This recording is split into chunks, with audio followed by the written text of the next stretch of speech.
Hello champions. Today, we're going to make a build that we'll be calling the Iron Man build. It's a great themed build that works well for soloing and can do some minor tanking. Thematically, it fits the idea of Iron Man, but can work for a myriad of concepts that you may have in mind.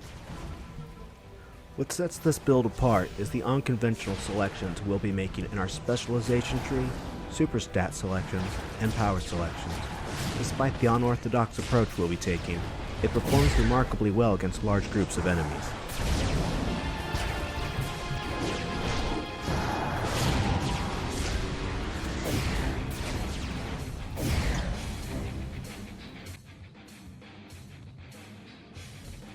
We'll start off with our super stat selections. Our primary super stat will be endurance. And for our secondary super stats, we'll take strength and ego.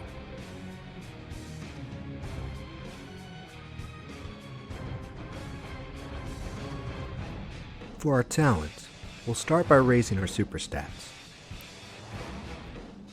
Professional athlete, bodybuilder, and daredevil will each raise our super stats by 10 points.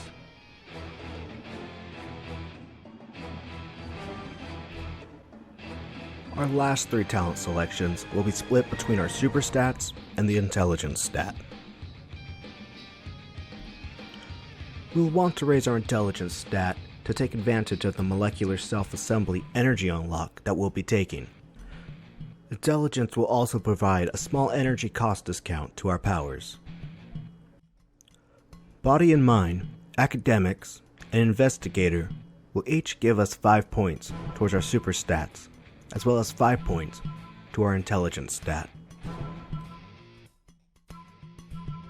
Lastly, for our innate talent, we'll take the mountain to once again get the most points towards our super stats.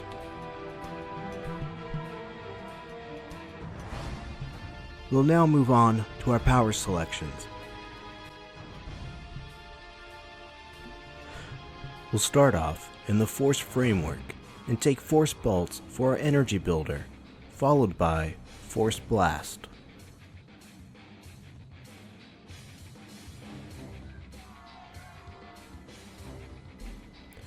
We'll then take force shield before moving on to the power armor framework.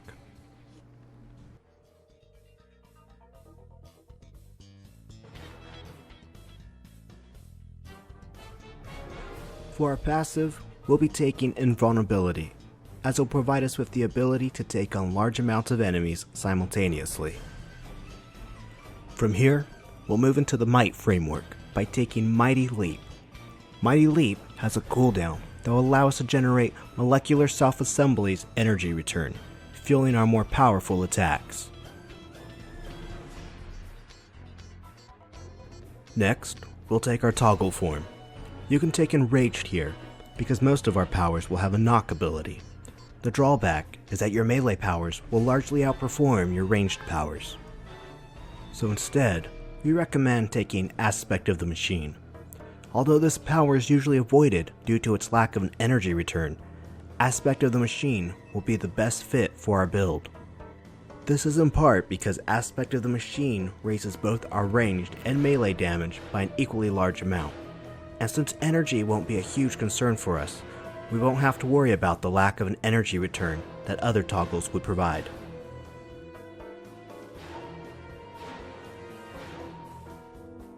After taking Mighty Leap, we have a power with a cooldown, so now would be a good time to take Molecular Self-Assembly, so we'll have more energy at our disposal.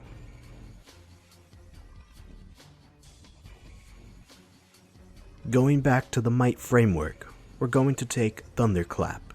At first, it might not seem that this power fits the theme of our build, but when used with a power armor motif, Thunderclap will resemble a sonic-powered shockwave. In addition, it works great with Room Sweeper. By stunning your enemies with Thunderclap first, Room Sweeper will knock enemies straight up in the air instead of far away, which keeps your allies from having to chase them down. Now that we're done with the Might framework, we can take a heal power. To stick with theme, we'll take Bionic Shielding. But if you have a different theme in mind, You can take whatever heal power you want. Finally, we'll be able to take our main damage dealer, Force Cascade.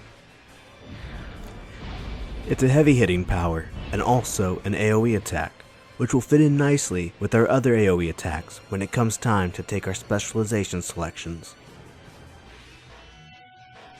The last two powers we'll be taking will be an active offense and an active defense power. Lock and Loaded works well as it will reduce our power's energy cost as well as increase our damage and critical chance. It also has an advantage that we'll take a look at later that can uniquely benefit us. Either Resurgence or Unbreakable would be a good choice for our active defense. Although Resurgence is a great instant heal that can save you in emergencies, Unbreakable fits our theme a bit more and will give us time in the middle of a fight to decide our next move or provide protection while we heal ourselves or one of our allies with bionic shielding. The last power selection is up to you. You can choose either a power that will provide your build with better performance, or choose something that complements the theme of the build. Either Chest Beam or Concussor Beam would fit nicely. Or you could select another active offense or active defense power to improve your damage output or survivability. One other consideration is taking a power that has no knock ability for times when you're trying to avoid knocking your opponents. We'll finish our build off with Energy Wave. We can now move on to our advantage selections. Force Bolt's Advantage Energy Refraction is a great choice because the shield it provides counts as an energy form. Energy forms greatly reduce the energy cost of Force Cascade. We'll also make Force Bolt a rank 2 power so we get more energy from it whenever we have to use our energy builder. Force Sheath will provide damage resistance for a short time after we're done blocking. This will be helpful if we ever need to kite large groups of enemies. Force Cascade will be our hardest hitting power, so we'll increase it to rank 3. We'll also make Bionic Shielding a rank 3 power to increase our survivability. Thunderclap's collateral damage will widen its area of effect, helpful for stunning enemies when you're surrounded.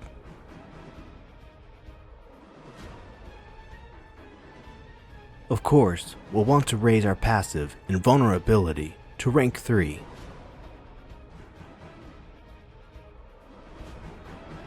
One important consideration is making Aspect of the Machine a rank 2 or a rank 3 power.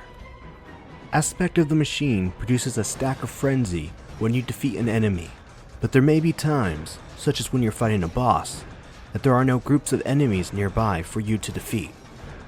In order to ensure you always have more than one stack of frenzy, you can make Aspect of the Machine a rank 2 or a rank 3 power. This will keep you from floundering in situations where it's hard to maintain stacks of frenzy.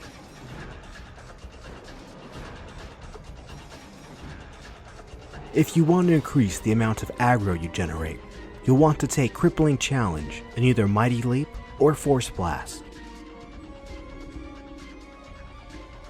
And also add challenging strikes to Thunderclap and Room Sweeper. The last important decision to make is whether you'll want to take the 2 Smoking Barrels advantage under the Lock and Load power. This advantage will cause Lock and Load to only affect your ranged powers, but it will reduce the cooldown timer whenever we use melee attacks. Since we have several melee attacks, this can be a useful advantage. However, it's up to your personal preference whether or not to take this advantage. It will allow you to use your active offense powers more often, but you'll have to remember that your melee attacks are no longer receiving bonuses whenever you activate Lock and Load. From here on, you can use any remaining advantage points at your own discretion.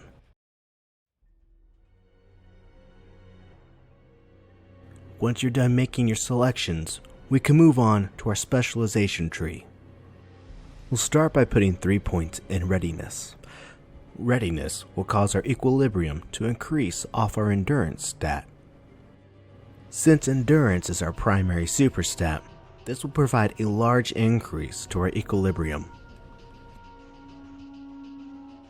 Next, we'll put 2 points in gear utilization before moving on to the second tier of the endurance specialization tree. Hardened is essential to the viability of this build. If you were wondering earlier why we took endurance as our primary superstat instead of intelligence, or why we didn't take constitution as a superstat, it is because of this specialization. Each point of endurance we have will increase our health by 4 points. This allows us to have an adequate amount of health suitable for our needs. We'll finish off the endurance tree by taking power overwhelming. In general, this build won't have high numbers in offense or defense, so we'll have to take any opportunity we can to increase our numbers. But don't worry, even with low numbers in offense, we'll still be able to deal out damage. Appropriately, the tree we'll take next will be the Avenger tree. We'll put 2 points in Ruthless and 3 points in Round 'em Up. The real gem of this tree, however, is Preemptive Strike. This specialization will increase the base damage of our non-blast ranged attacks by 15% after we use a blast attack. When talking about Force Cascade, a 15% increase in base damage is a huge deal. Ideally, anytime we use Force Blast, we'll be setting ourselves up for a 15% buff to the base damage of Force Cascade. You can place your remaining 2 points wherever you'd like in this tree. Here, we'll place them in Offensive Expertise for shorter active offense cooldowns. Our last tree will be the Vindicator tree. We'll put 2 points in Aggressive Stance and 3 points in Merciless. We'll also put 3 points in Mass Destruction to increase our critical chance with our AoE attacks. Finally, we'll finish off the tree with 2 points in Modified Gear. However, since we aren't relying on offense for damage, you could also take Offensive Expertise, especially if you took 2 active offense powers. Vindicator may not seem like the most appropriate tree for us, but its true power lies within the Vindicator's Mastery specialization. The Vindicator Mastery will give us a third of the bonus melee damage received from Strength to our ranged attacks, and a third of the bonus range damage from our Ego to our melee attacks. Since we'll be equal parts ranged and melee, we'll be receiving a sizable damage increase to all our powers. Now that we're finished with our specialization trees, the last thing to review is our gear.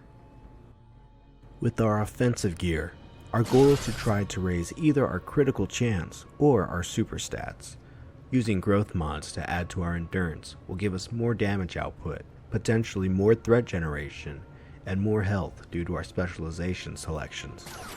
With our defensive gear, we'll want to raise our health as much as possible. Thanks to invulnerability, we'll have a good amount of damage resistance, so the extra amount of health points will go farther than an increase in defense. With our utility gear, the goal is to get the largest amount of energy cost discount as possible. Force Cascade has a huge energy cost, and the lower we can get its energy cost, the more often we can use the power. Our secondary super stats should add up roughly to our primary super stats number. The general goal is to get all our super stats to high numbers so our knocks are powerful and we capitalize on our specialization tree choices. Secondly, we'll want to add health points to our build using our gear, since we avoided taking Constitution as a super stat. Now that we're properly geared, let's take our build out for a spin.